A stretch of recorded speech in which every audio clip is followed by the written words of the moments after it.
Баршаңызға қайырлы күн достар, күндеріңіз сәтті өтсін. Бүгін сіздермен бірге өте дәмді болып шығатын қайнатпа сорпаның, яғни шорпаның рецептісімен бөліскім келіп отыр.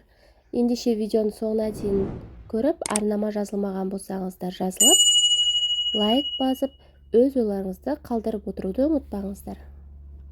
Ең алдымен қазанымызға етімізді салып, суық суымызды құйып, қайнағанша күтеміз. Қайнағаннан соң міндетті түрде көбігін аламыз.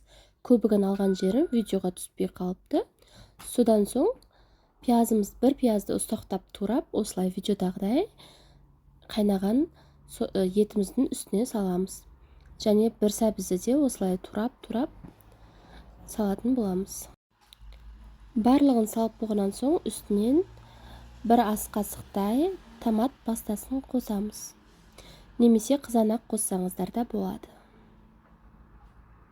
Достар, қазақша контенттің, яғни қазақша фудблогтың дамуына аз да болса өз үлестеріңізді қосып, арнама тіркелмеген болсаңыздар тіркеліп, лайк басып, комментарий бөліміне өз ойларыңызды қалдыра отырыңыздар.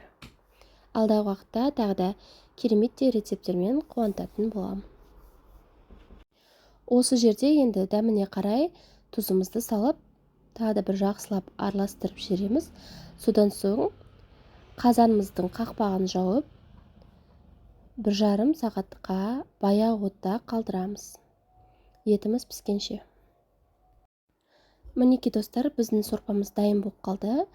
Бұл жерде менде 1 сағат 45 минуттай уақытта тұрды.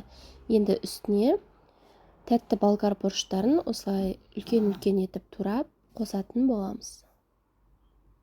Құрамына қажет заттардың барлығын төменге описание бөліміне қалдыратын боламын.